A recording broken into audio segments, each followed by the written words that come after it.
On a connecté Claude avec Architect. Claude Code, ça apporte beaucoup de productivité pour écrire du code. On va regarder ce que ça donne quand on essaye de piloter Architect avec Claude. Bon, on y va. Donc là, on a notre fenêtre Claude Desktop. Ici, on a l'architecte qui est ouvert. Et en fait, ce qu'on commence à faire ici, c'est lancer le serveur MCP. La connexion, normalement, est ouverte. Connexion MCP, s'il te plaît.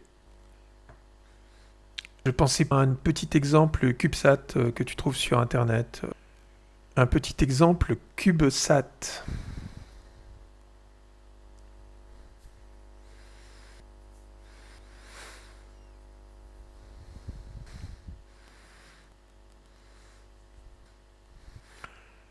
Tu as terminé?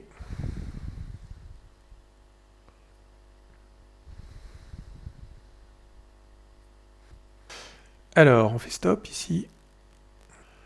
Et on voit ce qu'il a fait. Il a créé automatiquement un modèle, il a fabriqué les fonctions, il a créé les interfaces.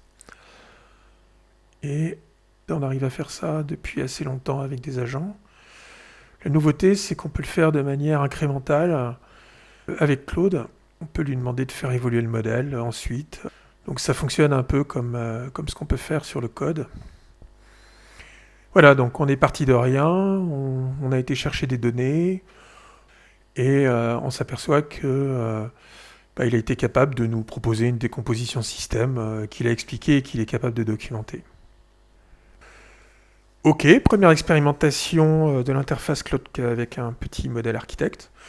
Donc on voit qu'il est capable de générer des modèles, d'interagir. C'est clair qu'il y a une rupture sur l'expérience utilisateur, puisque là, personne n'a besoin de comprendre comment on rajoute un objet dans Architect. On peut réduire drastiquement le nombre de commandes à connaître. C'est vraiment excellent pour l'apprentissage. À la rigueur, on peut même demander à Claude de nous expliquer comment ça marche, c'est-à-dire il va être capable de nous dire dans le modèle comment faire. Bon, et bien sûr, il faut lui fournir de la matière, mais si on donne une documentation du modèle, il va être un guide excellent. Pour la qualité des données d'entrée, en fait, on a fait une communication récemment sur Grace, qui est un logiciel qui marche en monde fermé, qui permet d'analyser tout un ensemble de documents dans lesquels on a confiance. Et si on fait ça, on pourra en fait concevoir un système qui utilisera uniquement les données qui sont sourcées dans Grace.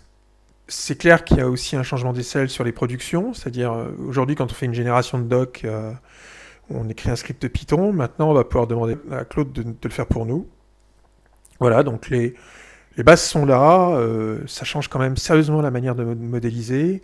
Même le petit exemple qu'on a vu là, si j'avais dû le faire à la main, rien que trouver les informations, éditer les objets, etc., ça prend un temps considérable et ça demande aussi des compétences sur l'utilisation de l'outil, sur la méthode. On simplifie quand même énormément le process. En fait, on peut agir sur des outils, sur des modeleurs, sur un architecte par exemple, exactement comme on agit pour générer du code.